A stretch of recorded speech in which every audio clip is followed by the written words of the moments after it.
femmes. Seigneur, mon Dieu, mon roi, je prie que tu puisses encore agir afin que ton nom soit glorifié. Que tu puisses véritablement, ô Père éternel, prendre toute la place dans ma vie et dans la vie de chaque fils, chaque fille, présentement présent ici. Seigneur, si nous sommes là, c'est pour te célébrer. Alors glorifie-toi et prends toute la place au milieu de nous au nom de Jésus. Et quelqu'un me pousse avec un cri de victoire, un grand Amen. Est-ce que tu peux donner et verset 11, ensuite Genèse 39, du verset 1. J'entends quelque chose dans mon esprit, il faut que je suive le fil. Quelqu'un est d'accord avec cela? Amen. Ne t'inquiète pas, on va lire une bonne partie de texte, mais le message est très vite. On n'est pas là pour enseigner, on n'est pas là pour prêcher, on est là pour annoncer, pour déclarer, pour prophétiser. Amen.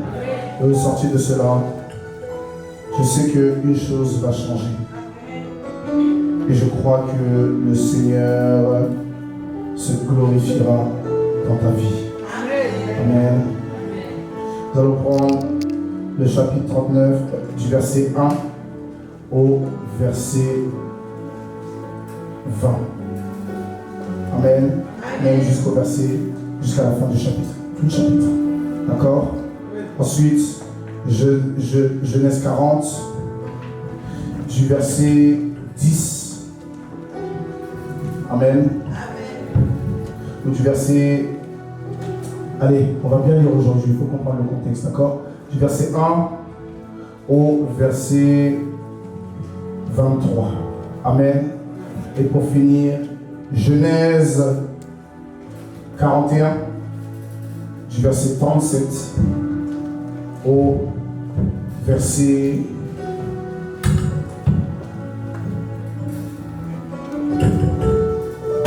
45. C'est bon, vous avez tous compris? Donc on y va, on prend la parole. Je prends la parole dans le nom de Jésus. Au livre de Genèse 37, à partir du verset 1. Joseph vendu par ses frères. Tu m'as dit quoi? Joseph quoi? Vendu par ses frères. Joseph vendu par ses frères. Jacob demeura dans le pays de Canaan. Vous qui êtes avec moi durant ces 2 jours dans ce programme, je pense que votre conscience a clairement changé et que vous êtes délivrés. Est-ce qu'on est clair? Ça veut dire Emmanuel, Erika, maman Manuela, ou encore, elle est où maman Manuela? Elle a qu'à venir, tout le monde va suivre. Et David, ce matin, je pense que votre mentalité a changé. Vous avez une longueur d'avance sur tous ceux qui sont ici. D'accord, vous avez compris? Donc c'est à vous maintenant de faire accélérer votre destinée encore plus loin. Parce qu'ici, beaucoup sont encore dans la comédie, mais le Seigneur va faire un travail qui va faire que eux aussi vous suivent dans cette mouvance. Vous avez eu à entendre des messages qui étaient clairs et nets. Et vous avez vu la manifestation de la puissance de Dieu. Ce qui veut dire que vers la fin, vous-même, vous devez être les premiers à réitérer les choses que vous avez comprises. Pour que la gloire de Dieu continue de vous illuminer encore et encore. Maintenant, prends-moi la parole avec vie. Jacob demeura dans le pays de Canaan où avait séjourné son père. Allez-y. Voici la postérité de Jacob. Joseph, âgé de 17 ans, faisait paître le troupeau avec ses frères. Cet enfant était auprès du fils de Bila et des fils de Zilpa, femme de son père. Et Joseph rapportait à leur père leurs mauvais propos. Israël aimait Joseph plus que tous ses autres enfants. Israël aimait Joseph plus que tous ses autres enfants. Parce qu'il l'avait eu dans sa vieillesse. Il l'avait eu dans sa vieillesse. Et il lui fit une tunique de plusieurs couleurs. Plusieurs couleurs étaient une tunique qu'il a confectionnée pour son fils. Ses frères virent que leur père l'aimait plus que tous. Et ils le prirent en haine. Ils ne pouvaient lui parler avec amitié. Joseph eut un songe et il le raconta à ses frères. Essaye d'accélérer s'il te plaît.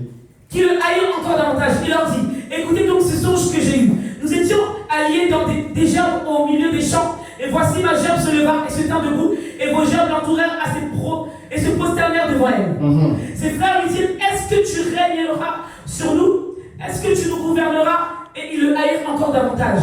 à cause de ses songes et à cause de ses paroles. À cause de ses songes et à cause de ses paroles. Il eut encore un autre songe et il raconta à ses frères, il dit, j'ai eu encore un songe. J'ai eu encore un songe. Et voici le soleil, la lune et 11 étoiles se prosternèrent devant moi.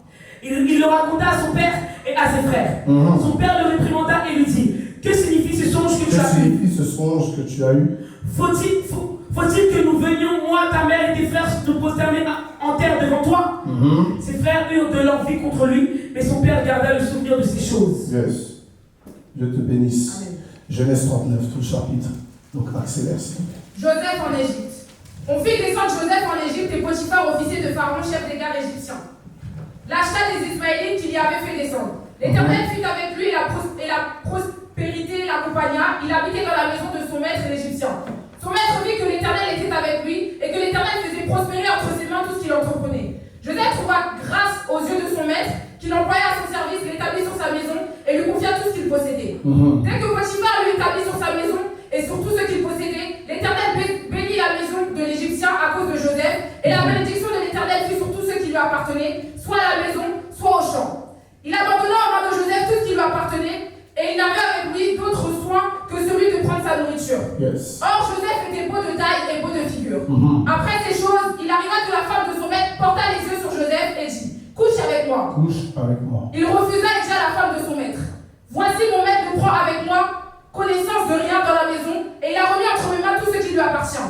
Il n'est pas plus grand que moi dans cette maison, et il ne m'a rien interdit, excepté toi, parce que tu es sa femme. Comment ferais-je un aussi grand mal et pécherais-je contre Dieu?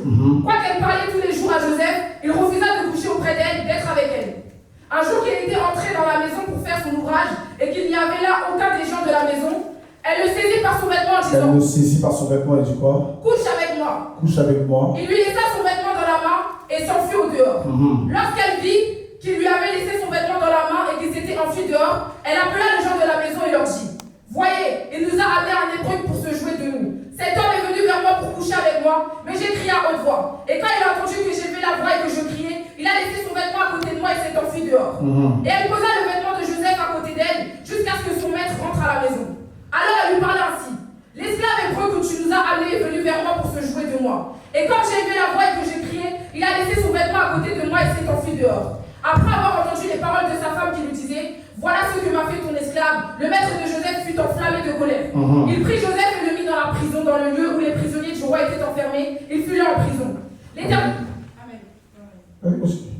fut avec Joseph et il étendit sur lui sa bonté. Il le mit en faveur aux yeux du chef de la prison. Et le chef de la prison plaça sous sa surveillance tous les prisonniers qui étaient dans la prison, et rien ne s'y faisait que par lui. Le chef de la prison ne prenait aucune connaissance de ce que Joseph avait en main, parce que l'Éternel était avec lui, et l'Éternel donna de la réussite à ce qu'il faisait. Amen. Genèse 40.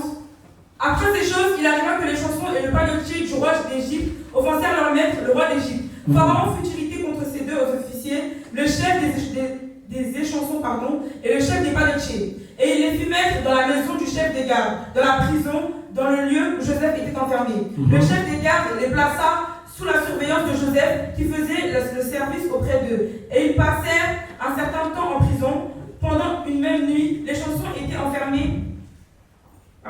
Pendant une même nuit, les chansons et le panétier du roi d'Égypte, qui était enfermé dans la prison, eurent tous les deux un songe, chacun le sien, pouvant recevoir une explication distincte. Joseph étant venu le matin vers eux, les regarda, et voici, ils étaient tristes. Alors il questionna les officiers de Pharaon, qui étaient avec lui dans la prison de son maître, et il leur dit, pourquoi avez-vous un mauvais visage aujourd'hui? Ils lui répondirent, nous avons eu un songe, et il n'y a personne pour l'expliquer. Joseph leur dit, n'est-ce pas à Dieu qu'appartiennent les explications? Racontez-moi donc votre songe.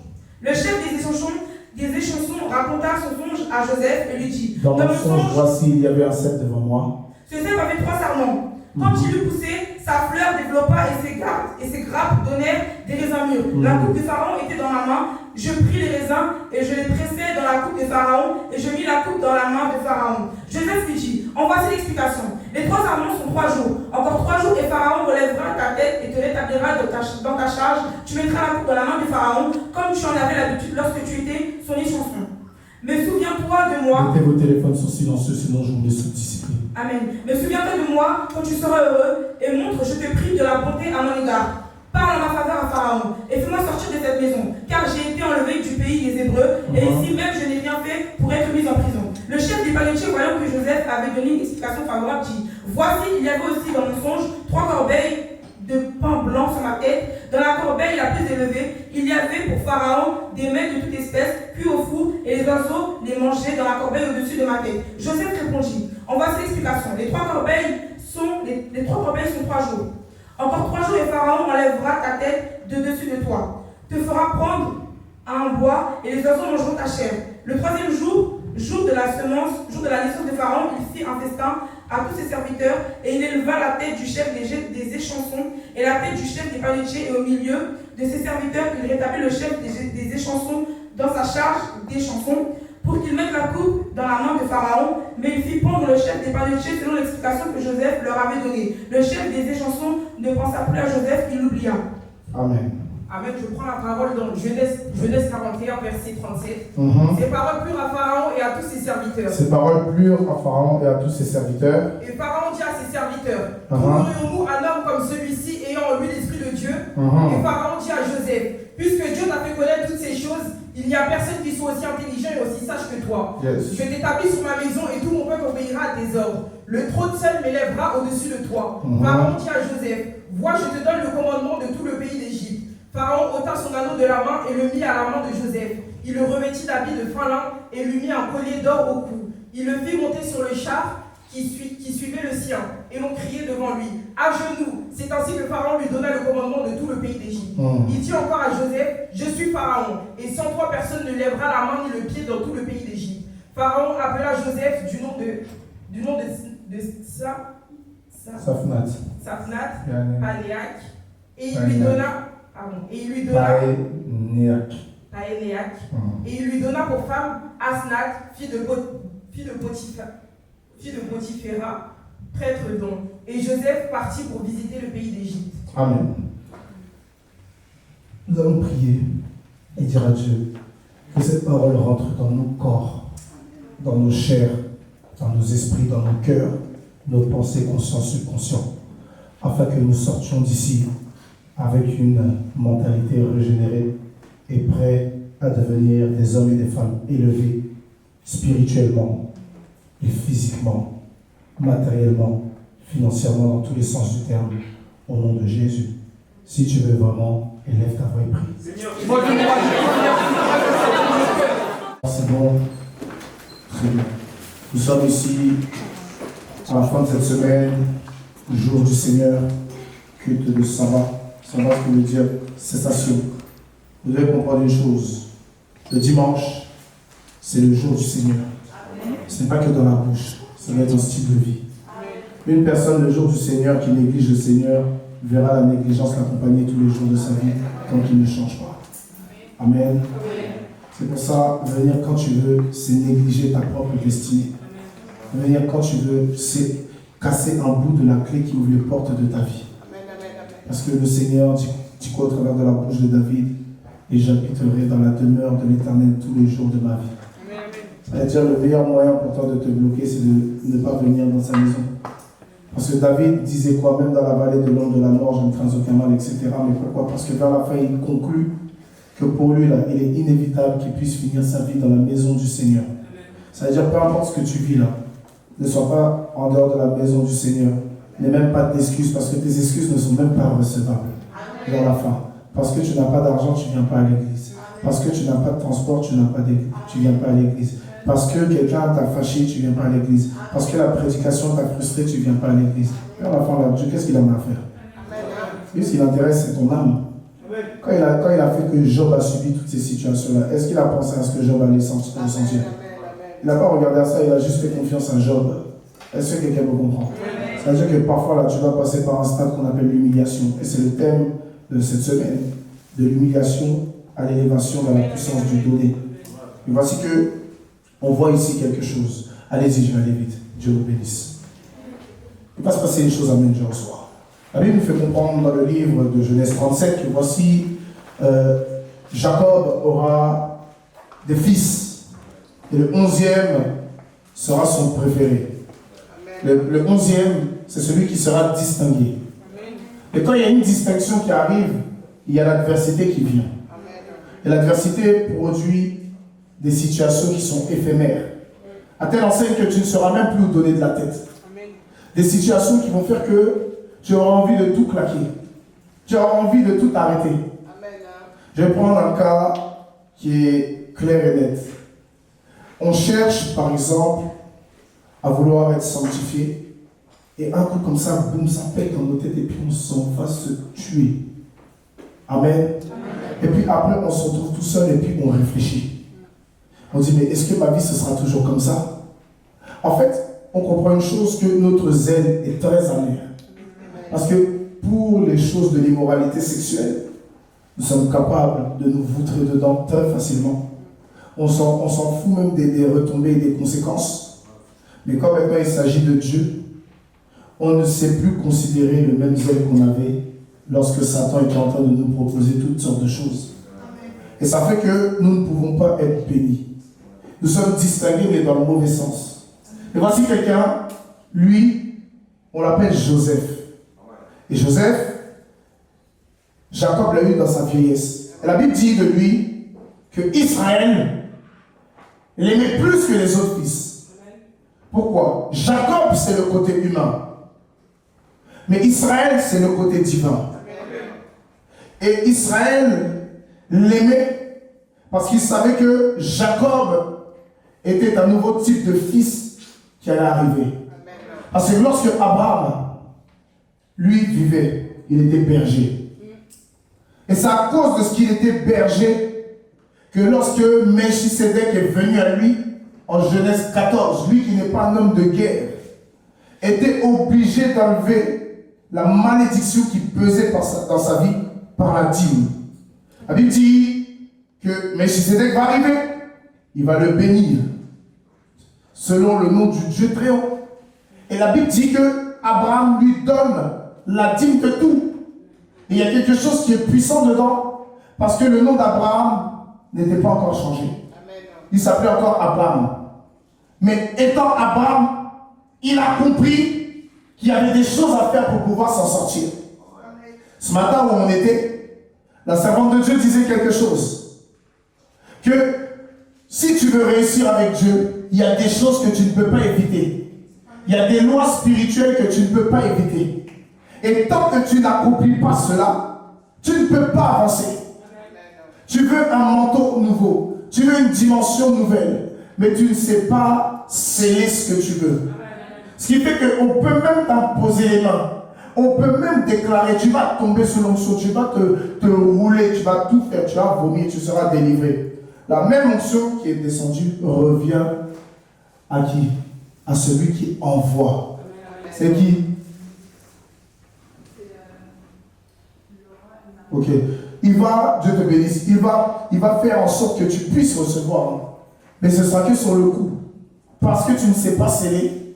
Non seulement ça va partir, mais tu vas revivre les mêmes choses que tu vis d'habitude. Et tu diras, ma vie n'évolue pas. C'est comme par exemple le jour du sabbat ou les cultes d'enseignement biblique en semaine. Dieu vient, il te parle, il fait ceci, mais il y a une chose que tu n'as pas compris. La Bible dit dans le livre de Galates chapitre 6, verset 6, que celui à qui on enseigne fasse part de tous ses biens. À celui qui est l'enseignant. Ce qui veut dire que quoi qu'on comprend cette parole, ce n'est pas que tu viens vider toutes tes poches. C'est que pendant que l'enseignement passe, il y a des paroles qui seront rattachées à ta vie. C'est à ce moment-là que tu dois prendre tes biens et que tu dois savoir sceller les paroles. Pourquoi? Parce que si tu restes assis comme ça, tu vas rester assis dans la même condition de vie. Même si on dit je prophétise que ta vie change, tu cries amen, ta gorge commence à s'ouvrir, on dirait la taille de la salle, la superficie de la salle.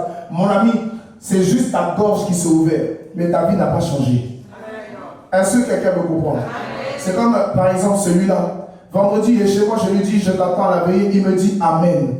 Et puis il ne vient pas à la veillée. Mais maintenant, il y a une autre personne qu'on appelle David. Je l'ai appelé, il sortait du travail, il était à Cergy. Je lui ai dit, tu es où? Il m'a dit, je suis en train de rentrer à la maison là.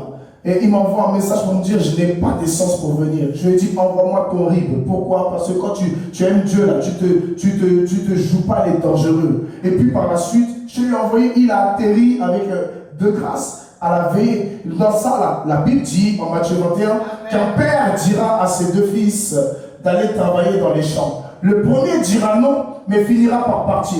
Le second dira oui, mais ne finira pas par partir. Entre les deux, qui est béni? Dites-moi. Le premier, pourquoi? Parce qu'il aura fait la volonté de Dieu. Tu es consacré, on te parle, tu dis Amen. Ça veut dire que Dieu cautionne ta parole et tu fais le contraire. Et tu t'attends à quoi après?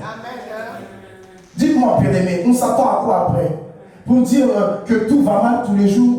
Vous savez pourquoi il y a certaines personnes, je ne réponds plus à vos messages, vous n'allez jamais bien. Et ça, c'est contagieux. Et moi, je ne veux pas avoir ce langage-là. Je ne veux pas tout le temps être là à me dire oui, ça va mal. Parce que dans ma vie, là, j'ai déjà trop été humilié avant de connaître Christ. Avant de devenir évangéliste, j'ai connu l'humiliation. Après être prophète, j'ai connu l'humiliation. Jusqu'aujourd'hui, mon nom est dans la bouche des gens. Je n'ai pas encore tes problèmes à me mettre dans ma vie. Ce qui veut dire qu'à un moment donné, pour pouvoir être béni, il faut décider de changer. C'est quand tu décides véritablement de prendre le taureau par les cornes et de faire ce que tu n'as plus l'habitude de faire, pour ne pas dire que tu n'as pas l'habitude de faire, que ta vie commence un peu à avancer. Mais tant que tu restes la même personne, tu es nonchalant. Il y a un prophète au même temps que je parle. Il y a des personnes, depuis le début de l'année, Dieu leur a dit de faire des choses. Et comme c'est l'histoire d'offrande, ils sont assis comme ça sur le truc. Mais depuis là, un peu, la vie se dégrade. Mais comme on se plaît dans notre petit confort, on ne voit pas la vie qui se dégrade. Parce qu'on ne regarde qu'aujourd'hui, on ne regarde pas demain. Il y a des personnes, vous êtes très en retard dans le monde spirituel. Pourquoi? Parce que quand vous pouvez faire, vous ne voulez pas faire. Vous passez le temps à hésiter, mais si c'est pour aller voyager, aller en Grèce, aller à Malte, aller à Bali, là vous êtes les premiers. Vous êtes capables sur les réseaux sociaux même d'énoncer le fruit de vos pensées. Vous allez voir une île avec des cocotiers, vous allez dire mon rêve, mon besoin, mon mood du moment. Tu as besoin de délivrance surtout. Ton mood c'est d'être délivré. Parce que tu penses mal. Là où ta destinée est plus importante, toi tu vas aller gaspiller pour pouvoir faire quoi après? Il y en a même ici, là, ils sont capables d'aller prendre un crédit à la banque pour voyager. Et après, dans ça, là, tu te retrouves dans quoi? Comme la femme qui était épouse de prophète et qui, comment dire, a fini par vivre des conséquences qui étaient assez macabres. Elle a eu à vivre avec un prophète. Maintenant, le problème, c'est que le prophète, là, il y a une révélation derrière. C'est que lui, il était dans les liens des dettes. Il était lié par les dettes. Il meurt, il laisse des dettes. Les conséquences, on vient dire quoi? Que le créancier veut prendre les enfants.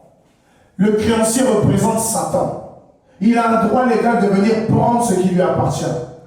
Parce que le prophète a laissé ce lien continuer à perdurer dans la vie des membres de sa famille. Et à cause de cela, maintenant il y a un problème. Mais Élisée dira à cette femme, qu'as-tu dans ta maison? Elle va dire, j'ai un peu d'huile qui me sert à me parfumer. Toi, tu as un problème. Satan vient pour cribler tes enfants. Il veut te les arracher pour partir avec eux. Et puis toi, tu penses à te parfumer. C'est le comportement de beaucoup ici. C'est-à-dire que là, vous êtes dans tous les problèmes. Vous préférez courir vers Satan les bras ouverts plutôt que de chercher à faire ce que vous n'arrivez pas. Parce que c'est dans vos bouches que vous n'y arrivez pas. Mais il suffit simplement de faire le pas pour voir que tu peux réussir à faire quelque chose. Est-ce que quelqu'un me comprend? Et à cause de cela, ce genre de comportement-là, on voit que Joseph, lui, à son temps, était quoi? Était distingué. Abraham pose la dîme et ensuite il le bénit.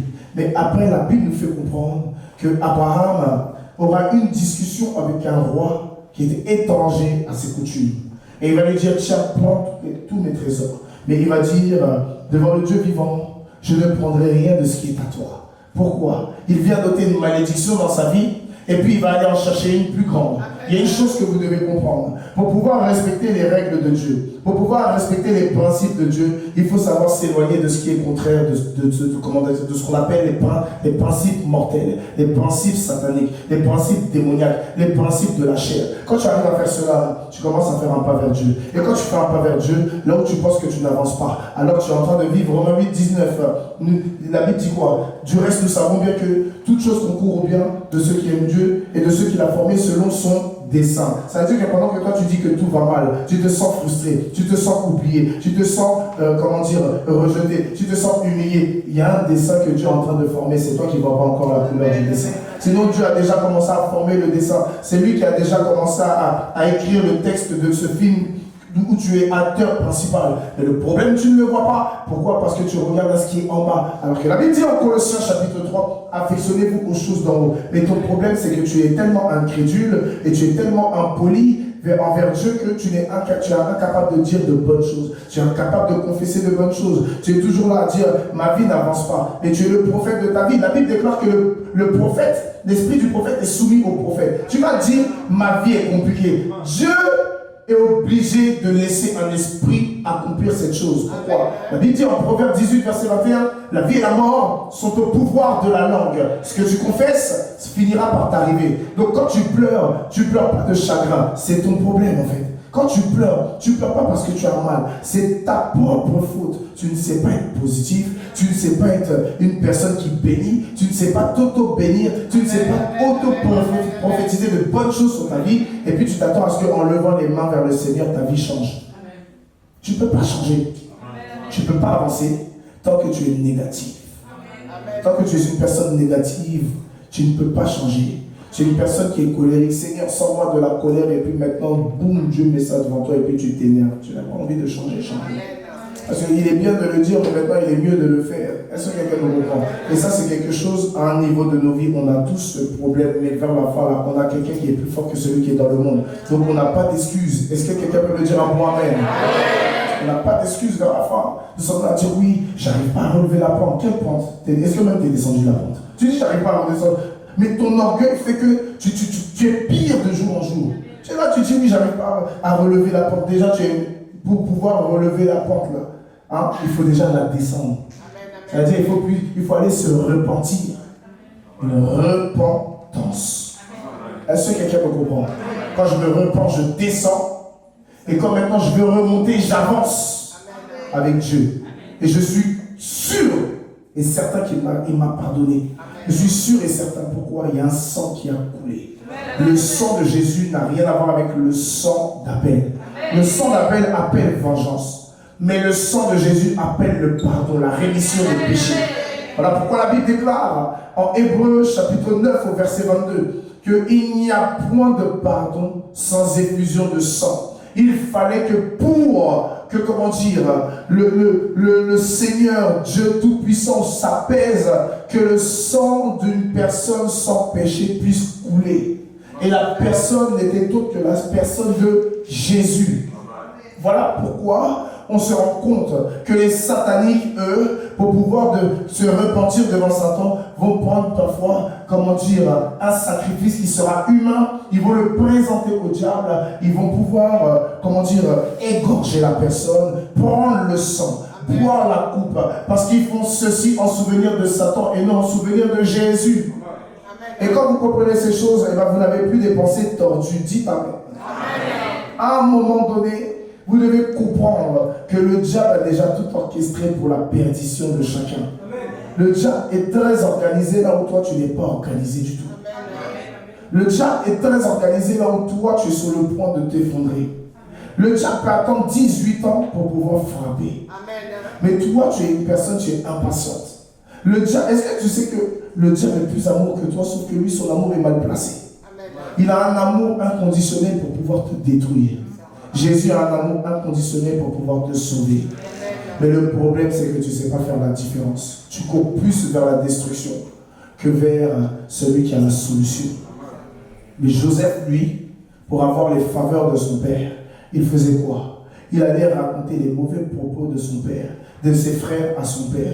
Pas pour dire qu'il était le meilleur ou pour se laisser bien voir. Il faisait des choses de manière juste pour que son père soit averti. Parce qu'ils attendaient juste que Jacob meure pour prendre l'héritage. Est-ce que quelqu'un peut comprendre?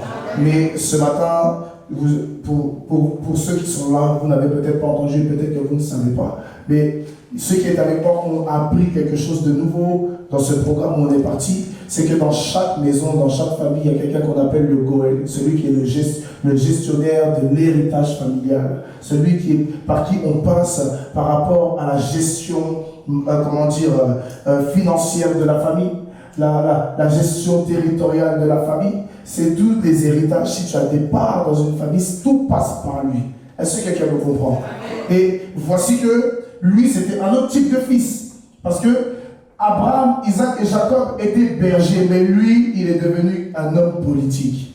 Et c'est au travers de cette politique-là que la royauté va commencer à descendre. Pourquoi? Parce que au travers de Jacob, maintenant, il fallait qu'il puisse y avoir Judas. Et il fallait que Judas soit le frère de qui? De Joseph, pour que Joseph lui donne à manger demain et que Joseph puisse avoir sa troupe, sa tribu dans l'Égypte, vivre les 400 siècles et 30 ans de souffrance pour pouvoir sortir et plus tard avoir David qui allait devenir roi. À chaque génération, il y a une nouvelle législation. À chaque génération, il y a une nouvelle mouvance. Il y a une nouvelle création de type d'hommes. Aujourd'hui, par exemple, on a des hommes d'affaires. Mais auparavant, on avait Pharaon. Est-ce que quelqu'un me connaît, me comprend? Aujourd'hui, on a des hommes d'affaires. Mais autant de Nebuchadnezzar, la Bible nous fait comprendre que lui, il avait quoi? Il avait des ministres autour de lui. Ça veut dire que vers la fin, là, le roi n'était pas qu'un roi, il était aussi quelqu'un qui présidait. Est-ce que quelqu'un me comprend? Voilà pourquoi il y a des personnes qui viennent et qui lui disent quoi? Oui, selon ton décret, toute personne qui désobéisse doit aller dans la fournaise. Et à cause de cela, il était irrévocable. Même lui ne pouvait pas revenir sur ce qu'il avait dit. Pourtant, il est le grand roi. Pourtant, il est le grand intendant. Mais voilà qu'à cause d'un parlement qui est à côté de lui, il est restreint dans ses fonctions. Et aujourd'hui, on a ça. On a des PDG dans des sociétés qui vont avoir des DG. Et s'il y a des DG, ta propre entreprise que tu construis là. Et pour ça, moi, si je fais quelque chose, je n'ai pas de DG. Je suis PDG, un point, un trait. Parce que le DG peut créer une pétition pour qu'on te saute ton poste et qu'il prenne ta place. Ça veut dire que quand tu suis toute ta vie, et puis maintenant, quelqu'un va venir de nulle part. Toi, le rêve que tu as. Lui, il dit, il a eu un songe, non? Et puis maintenant, quelqu'un va voler son songe. Tu vois ça comment? C'est quoi ça? Ça veut dire que toi, tu as rêvé. Oui, je serai la plus grande coiffeuse de bread. Et puis tu dis ça devant tout le monde. Au fond, c'est là. La plus grande coiffeuse de bread, elle va te montrer quelque chose. Hein? Elle va te montrer quelque chose. C'est qu'elle est à côté de toi. Elle va aller prier et dire, Seigneur, j'ai entendu ta voix au travers de la bouche de ma soeur. Je suis la meilleure coiffeuse de bread. Tu n'as pas dit ta bouche ne peut pas tenir. La personne à qui tu parles, elle va devenir mieux que toi. Et puis toi, tu seras toujours au commencement. Tu vas lui dire, mais comment tu as fait? Ah, j'ai juste prié. Et le problème, c'est que quoi? Elle a prié sur quelle base? Ta parole. En d'autres termes, tais-toi quand il s'agit de ta destinée. Mais lui, il ne pouvait pas se taire. Parce que c'est poussé par l'esprit qu'il a parlé. Parce qu'il devait vivre quelque chose de bizarre. Il y a des personnes, lorsqu'elles sont appelées à être grandes, elles ne vivront pas un processus comme celui des autres. Ce sera un processus rempli de scandales. Un processus rempli de choses étranges. Un processus où on va le rejeter sans même qu'on puisse écouter sa version des faits. Un processus où on va l'humilier, on va le placer sur la place publique. On va faire des choses bizarres. On va le trahir, on va la trahir. Et c'est ces mêmes personnes qui finissent par devenir des chefs. Et ça, c'est parce que tu as dit Amen que toi tu seras la première chef de cette église. Amen. Et ça, vous devez réaliser une chose. Que si vous avez peur de tout perdre, vous n'êtes pas fait pour être grand. Parce que les grands, ils perdent et ils recommencent. Ils perdent et ils recommencent. Regardez en combien d'années l'église, les gens viennent, les gens partent. Les gens viennent, les gens partent. Tu les aimes, ils te poignardent. Tu les aides, ils t'insultent. Tu fais ci, ils passent sur toi. Ils mentent sur toi. Ils disent toutes sortes de choses. Mais tu es là. Et puis malgré tout là, même toi quand tu vas arrêter, parce qu'il y a des moments où on reste des êtres humains, on se dit, mais Seigneur, au final, ça sert à quoi? Tu aides des gens, ils font ci, tu protèges des gens, ils font ça, ils parlent mal de toi. Tu leur dis ci, ils vont dire ça. Tu dis fais comme ci, ils vont faire comme ça. Seigneur, tu veux plus qu'on les frappe, tu veux plus qu'on les plante, tu veux même pas qu'on puisse tirer sur eux. Seigneur, au final, toi-même, tu veux nous tuer ou bien. Donc on n'a qu'à déposer ce manteau et puis on passe à autre chose. Mais le Seigneur dit quoi? Continue, tu es mon serviteur. Continue, tu es ma servante. Continue, ne te plains pas. Il fallait que ces personnes fassent cela pour que je fasse éclater un jour ma gloire quand cela arrivera. Et c'est ce qui fait que sa petite voix mielleuse là que tu entends vient toujours te rassurer et tu continues. Sinon, beaucoup de pasteurs seront en prison. Parce que la Bible nous parle dans le livre de Galates 5 des œuvres de la chair qui sont évidentes, les envies de meurtre. Est-ce que tu sais combien de pasteurs auraient envie de tuer certaines personnes? Mais vers la fin, là, on se garde de cela parce que c'est un péché. On ne veut pas ressembler à celui qui détruit. Ce qui fait que quand il y a quelque chose qui nous a, on garde, on reste comme ça. Mais un jour, Dieu se lève pour nous aussi. Voilà pourquoi la pire des bêtises, c'est de se lever contre un roi de Dieu. La pire des bêtises, c'est en cachette parler d'un roi de Dieu. La pire des erreurs. En fait, c'est la goutte d'eau qui dépasse du vase. C'est pour ça quand vos familles, là, ils sont en train de parler, oui, ta fausse église, vos fausses églises, vos sectes, vos faux prophètes, ce sont des charlatans, ils sont comme si, ils ne savent pas qu'ils sont en train de toucher Dieu. Et puis maintenant, quand il y a des maladies qui arrivent subitement dans leur vie, vous pleurez un ou il faut prier pour eux et demander pardon pour leurs âmes. Parce que vous savez les discours qu'ils ont. Vous savez pourquoi vous dites plus Amen? Ça vous fait mal? Vous me dites Amen? Pourquoi? Quand vos parents sont en train de nous insulter, la Bible dit en 1 Corinthiens chapitre 4 que nous sommes les balayeurs de cette terre. Ça veut dire qu'on va nous insulter. Mais comme maintenant il y a besoin de prière, on va parler comme si on est toutous. Et allô papa. Des fois même la personne tu ne l'as jamais vue. C'est un papa ou une maman qui te parle. Pourtant derrière, ton prénom c'est chien. Il t'appelle chien même. Et puis maintenant quand il y a un problème, allô papa, papa, faut m'appeler chien. Quand tout va bien, là, je suis ton chien, non? Sauf que maintenant, comme je suis un chien, je ne veux pas te calculer. Parce que la Bible aussi dit clairement, ne soyez pas comme des chiens qui retournent à leur vomi.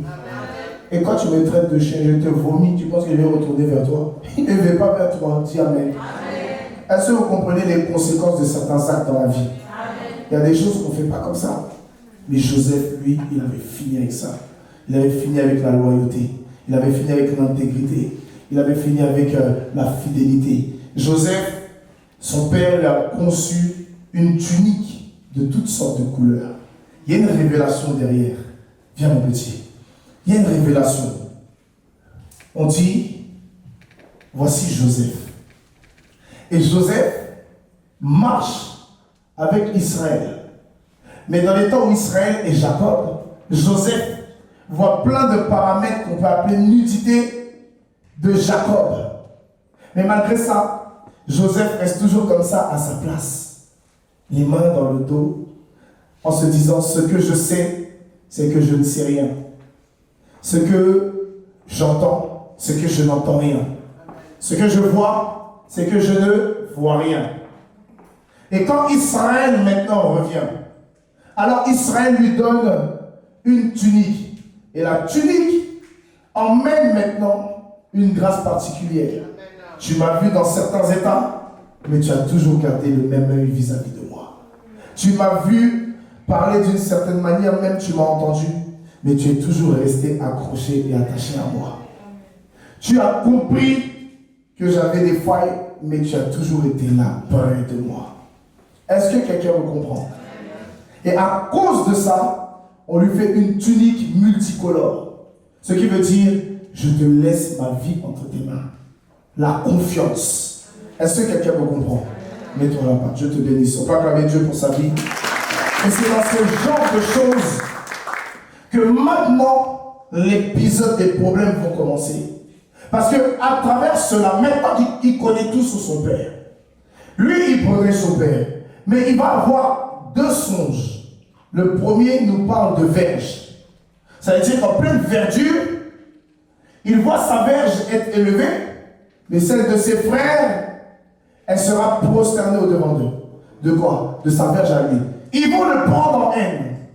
Mais le gars, il ne s'arrêtera pas là. Il en faut bien deux pour qu'on puisse témoigner qu'on veut de beauté. Amen. Amen. Et la Bible dit, il va dire, j'ai eu encore un songe. Cette fois-ci, il n'y aura pas ses frères, c'est toute sa maison. Il dit, puis je vis le soleil, la lune et 11 étoiles qui se prosternent en terre au-devant de moi. Alléluia. C'est ce qui est écrit ici. J'ai un songe, voici le soleil, la lune et 11 étoiles se prosterner devant moi. On n'a pas dit qu'il est dans le ciel, il est sur terre, donc c'est à terre. Prête allégeance. Et la Bible dit que son père va le réprimander en lui faisant comprendre, parce qu'il va expliquer, mais il va dire aussi à son père. Parce qu'il raconte tous ses propos. Si on parle de tout propos, ça veut dire qu'il ne cache rien à son père. Il dit tout. Parce que quand tu dis tout, ça t'emmène à être élevé. Ça t'emmène à être déchargé. Et la Bible fait comprendre que son père va le réprimander en disant, attends, tu veux dire que ma femme et moi, et puis tes frères, on va se prosterner devant toi. La Bible dit que ses frères vont le porter encore en haine. Mais lui, Joseph, ne va pas oublier. À cause de cela, ses frères vont faire complot. Ils veulent le tuer. Premier acte d'abaissement, la mort. Tu ne passes pas devant la mort, tu ne peux pas vivre quelque chose de puissant. Parce que le type de mort, ça peut être qu'on fait des complots contre toi. C'est la première phase. On doit parler de toi, mon ami. Si tu appelles à la grandeur là, on doit parler de toi. Ça prouvera que tu commences déjà à être important. Mais si tu te plains parce qu'un tel a parlé de toi, c'est que vraiment toi tu es né pour être pauvre. Parce que la Bible dit heureux le pauvre car il est riche en esprit. En fait, tu comprends une chose, que quelqu'un qui parle de toi, c'est parce que tu le gênes. Quelqu'un qui parle de toi, c'est parce qu'il est effrayé. Et si même pendant que je parle, quelqu'un dit moi j'ai parlé d'un tel mais je ne suis pas effrayé, c'est qu'il est orgueilleux. Il a aveuglé et il ne sait pas qu'il est effrayé. Est-ce que quelqu'un peut dire un bon amen à ça? Je déclare que tu effrayes ceux qui parlent de toi au nom de Jésus. Et par la suite, Ruben, le premier, l'aîné, va dire ne le tuons pas parce que c'est notre sang. Ils vont permettre qu'il soit vendu aux Ismaélites. La première chose de l'humiliation, c'est le premier P, le puits. Dans le puits, il n'y a rien. Dans le puits, il n'y a pas l'eau. Dans le puits, il y a les scorpions. Il y a les serpents. Et toute la puissance de l'ennemi. Mais malgré que il était seul dans le puits, la Bible dit que rien ne pourra nous nuire. Les mêmes qui l'ont mis dans le puits, c'est les mêmes qui l'ont sorti du puits. Ça veut dire que toi, on veut te tuer, mais on te donne transport pour aller ailleurs. Et maintenant, le type de transport était rattaché à leur famille, mais ils ne savaient pas. Parce qu'on dit des marchands ismaélites passés. Mais les Ismaélites sortent de qui? Les Ismaélites sortent d'Ismaël. Ismaël sort de qui? Ismaël sort d'Abraham. Et s'il sort d'Abraham, c'est que Ismaël aussi a une promesse sur sa vie. Et à cause du lien du sang, il ne pouvait pas avoir de mort ici. J'annonce autre chose. Les membres de ta famille qui te mettent dans le puits.